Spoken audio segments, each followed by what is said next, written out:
Okay, thank you guys. So in my talk, actually in these afternoon sessions, is mainly about the applications of the individual specific cortical variation stuff. I changed the title a little bit because all my studies and what I'm gonna present is mainly about the individual specific parcellations. I will start with the fundamental stuff about the parcellation things. It will be quite methodological, but I hope it will be fine. And I will introduce how we actually link these individual specific brain features with the behavior phenotypes. At the end of the talk, I will cover a little bit of the clinical applications of using the individual specific parcellation. Okay. Actually, how to use the... Sorry. Okay, thank you. Okay, thank you. So we know the brain is active even at rest. So this video from Daniel shows the functional MRI signal when the subject is lying at rest in the scanner. So we can see there are large spontaneous activity fluctuations appear throughout the brain. So these intrinsic fluctuations can be used to measure the connectivity between different brain regions. So here, for example, if we consider a seed region at the posterior cingulate cortex, and here is how the functional MRI signal looks like. And now if we look at a region far apart at the angular gyrus, we can see that actually the functional MRI signal are very similar. The Pearson correlation is about 0.9. However, if we consider another region B, which is actually spatially close to the posterior cingulate cortex, we can see that the functional MRI signal could be very different. So now let's let the seed region moves around, and we can see that the functional connectivity patterns also changes a lot. Even for adjacent brain regions, it can have very different functional connectivity patterns. So this has motivated many studies to use this resting state functional connectivity to estimate large-scale brain networks. So for the net level parcellation, the brain regions was grouped into roughly 10 to 20 spatially distributed large-scale networks. And each of these networks have associated with a unique human cognition function. And for this net-level parcellation, we believe that the brain regions within each single network should share similar time courses or connectivity patterns. So here I'm showing you examples of different net-level parcellations.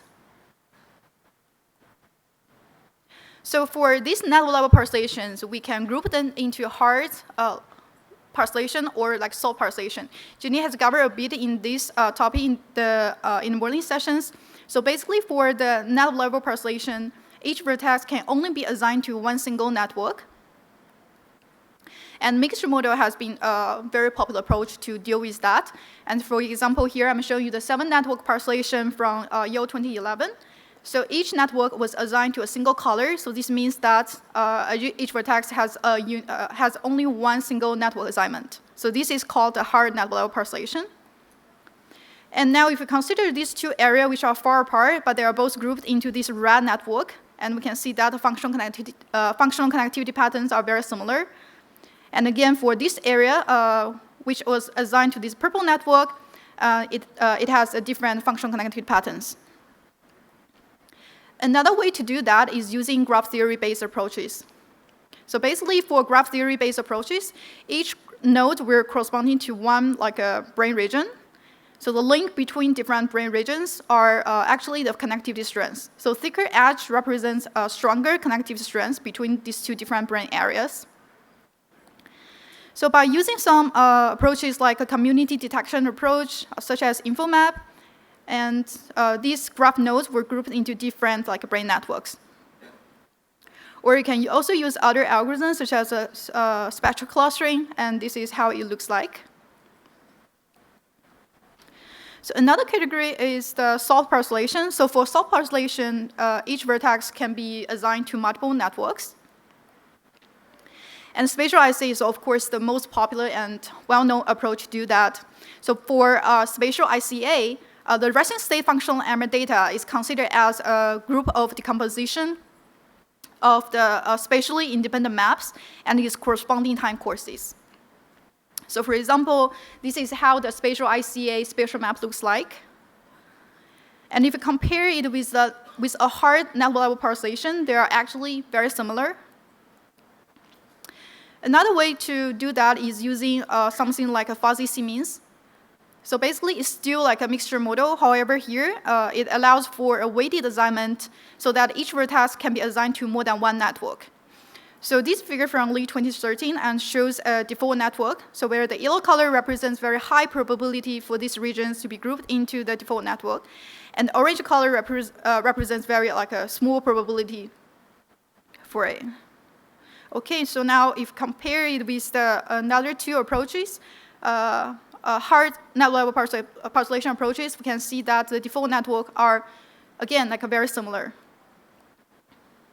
So now we know that using these different methods to estimate net level parcellations, even though they are using different data sets, different methods, the resulting parcellations are actually very consistent.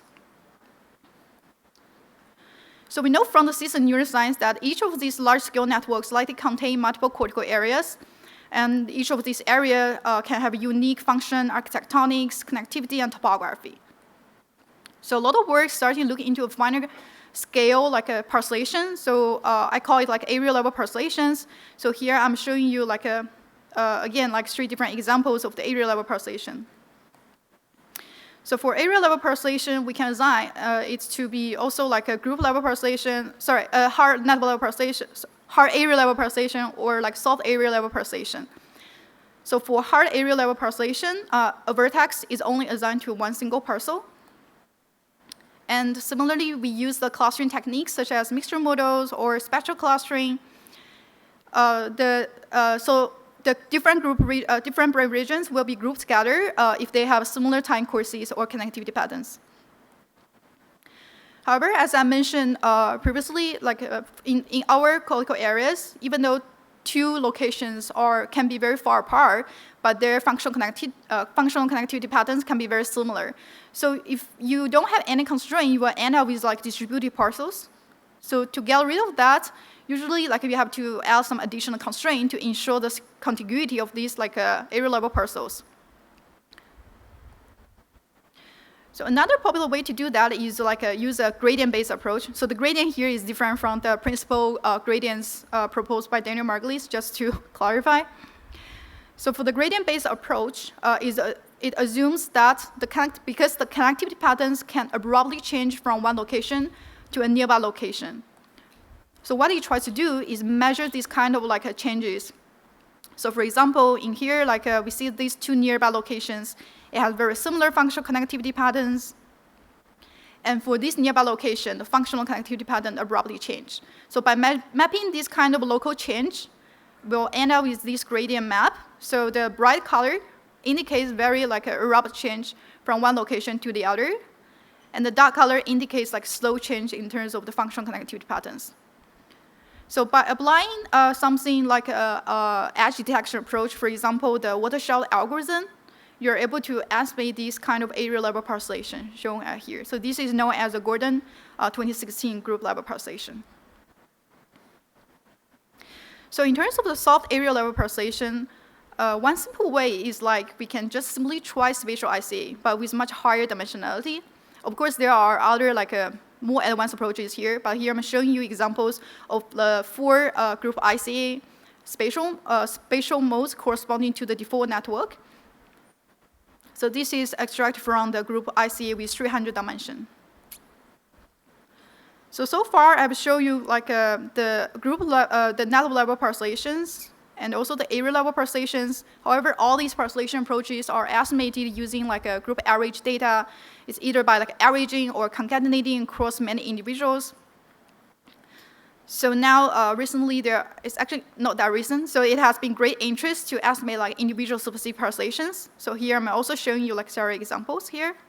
So we can see that compare the group and the individual level, the group level parcellation is definitely obscure some individual specific topographic patterns. So these topographic patterns are very important here because we find first it's very reliable. So here I'm showing you 3 examples of the HCP subjects. Each column corresponds to 1 subject, and the first row are parcellations estimated by like the day 1 of the participants, and the second row shows the parcellations using data from day 2.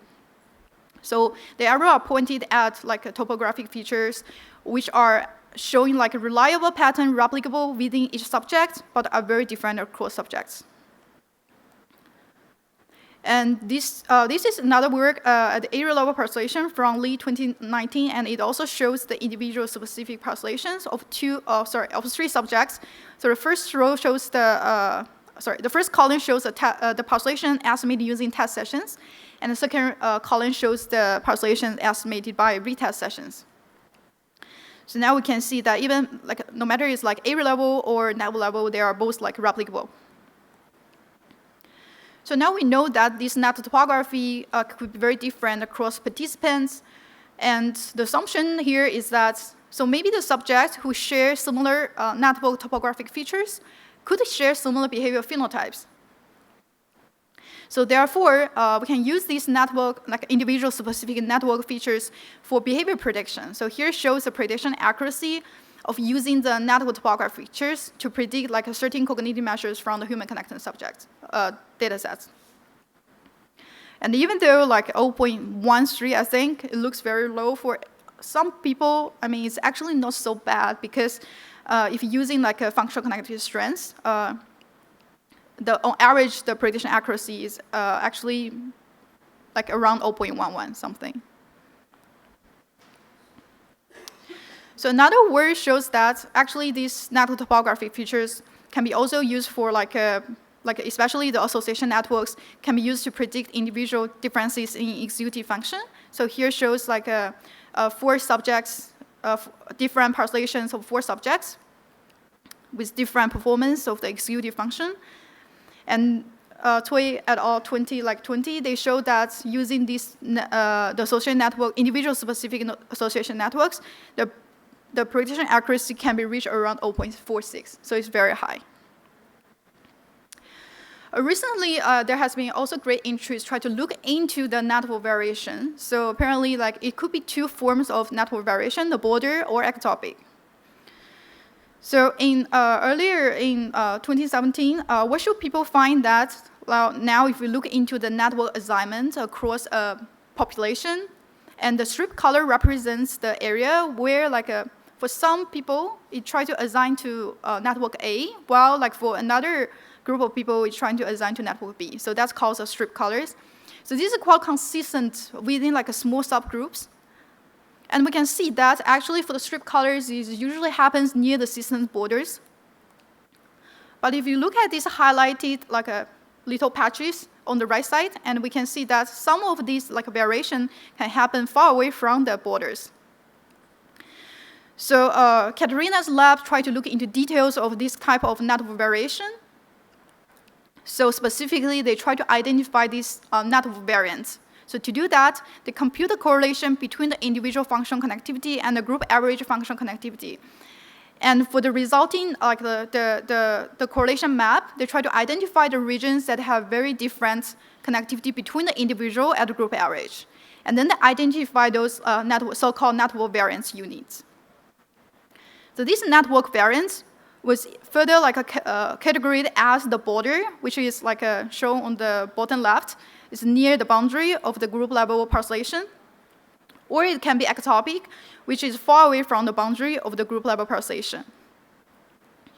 So then they look into the behavior prediction performance of this border and ectopic variants.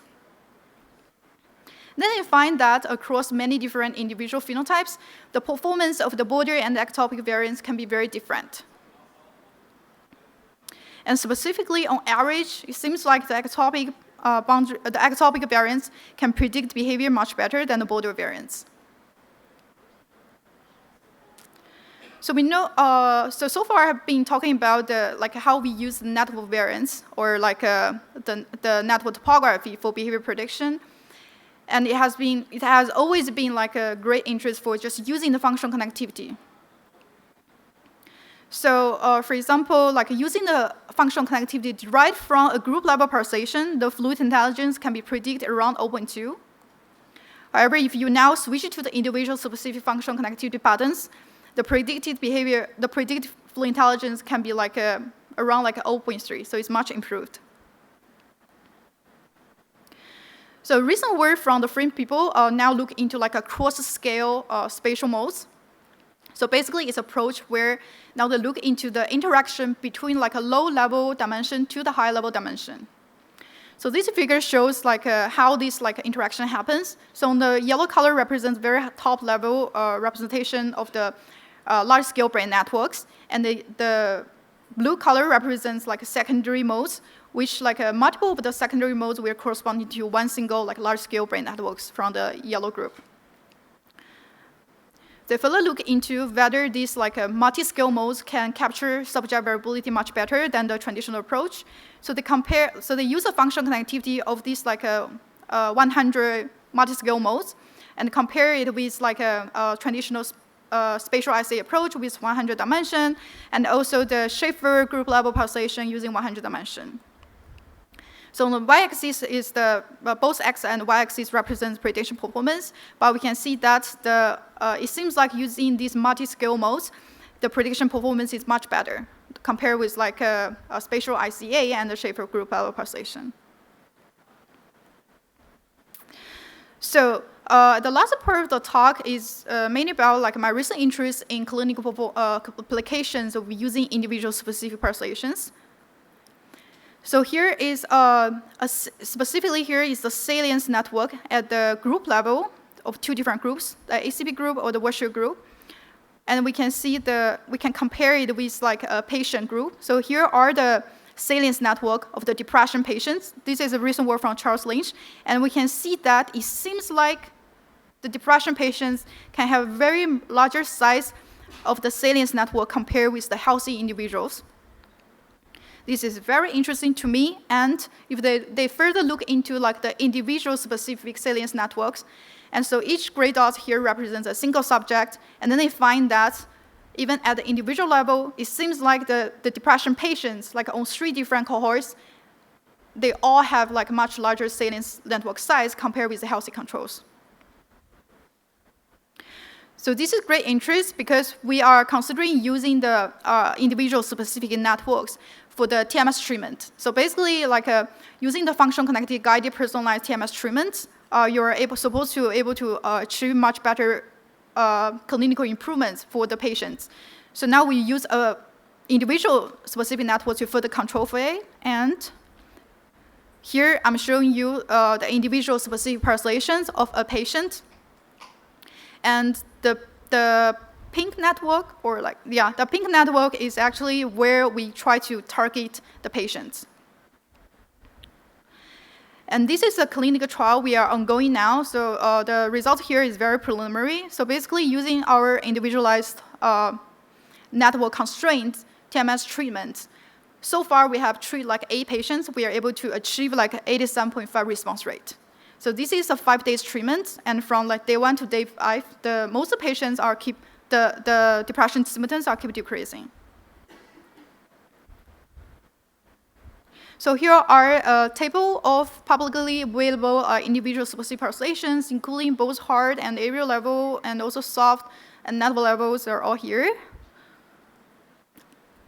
And in summary, I have shown you that there are like network level pulsations, which are usually to derive large-scale brain networks. And we have the area-level pulsations, look into like a finer scale and higher dimension. Usually people use it for like a dimensionality reduction.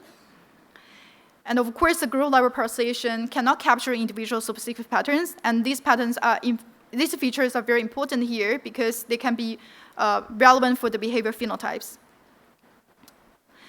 And we can further group this kind of like a network variation into 2 forms, either the border or ectopic. And there are definitely potential interest in using these individual specific pulsations for clinical applications. Okay, I would like to thank our funding support and our collaborators and lab members. Okay, thank you. We're gonna have a few interest questions. I designed questions for Emma, but unfortunately she wouldn't be able to join us. So I heard like in the morning session, this like a polling everywhere may not work. But you can still scan the QR code to participate in that. It's just like I won't be able to distribute it. Okay, ask me to log in. Okay, no, I have backup slides, luckily. So I know this will happen. So in terms of the questions, the first question is the same question in the poly everywhere. So the first question is, so say Emma has a data set of anxiety patients and she would like to estimate the individual population for this data. The problem is like she does not have enough data to train like the population models using her own data. So she said, oh, I have a pre-trained model, but it was from healthy young adults. Is it possible for me just use it to estimate my own individualized populations? So this answer like true or false.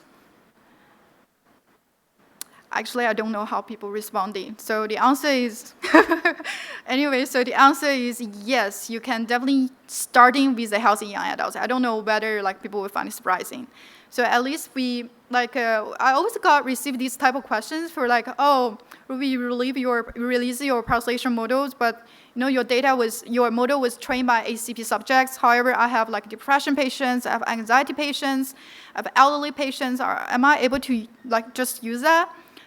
My answer is just like go for it, because like in my own experience, using these healthy young adults pre-trained models, it works well for my, I tried on the ABCD kids data. I also tried on the our depression patients, and they all working surprisingly well. I mean, it's definitely more ideal to use your own data, like a depression patient, to train your model. But when you have limited like amount of data, you can start with the healthy young adults. But of course, there are a long journey of validation to go. So that comes to the next question. So Emma has generated these individualized populations for her anxiety patients, and she would like to validate her population. So which of the following steps is wrong? So Emma can compare the individual populations with the group 1 and check the functional connectivity of the areas that are distinct from the group versus the individuals, and it looks correct. And B is compute a homogeneity metric to check if areas within the same RRIs are highly functionally homogeneous or not. So the homogeneity metric is, there are several ways to do that. One way is you simply can just compute the Pearson correlation among the time courses assigned to one single RRI, and you get a metric. And you can compare the performance of this metric. Right, and C is like, you can estimate the functional connectivity using the individual population, and you can check the relationship to anxiety symptoms or other behavior phenotypes. And D is like, you can write an email to me and ask me if the individual populations are reasonable, but you don't provide any context. I hope nobody choose E, because that'd be really mean to me if you do something like D. I always receive emails asking me about whether the population are reasonable. It's definitely welcome, and I'm happy to always discuss these kind of questions with people dealing with, especially with different data, because it's nice to see whether the method is gonna work or not. However, if you don't provide any context, just send me a screenshot of how the population looks like. There's no way I can like help you. Okay, so just do A, B, C, okay, and D, but please provide some context. So say, with Zoom, like Emma write me an email and ask me about her individual populations. So Emma is very polite, and she write a very perfect email with many, many contexts, so I know what is going on. So basically, she said she generate the populations for her patients, and this is the data size, and this is the length of the data. And she told me the script finished without error, but I found somehow my populations have very different brain organization compared with my paper. And especially, she has one missing control network and one extra salience network. Is there something wrong with that? So the A is like, yes, Emma, you did everything wrong. And B is totally possible that anxiety patients can have very different brain organization than health controls. And actually, you have very amazing data set, and I will be grateful you are able to share it with us. Okay, it's always craving for data sets. So if any of you guys have amazing data set, please reach me, okay? So of course the answer is B, okay? I think that's all. Thank you.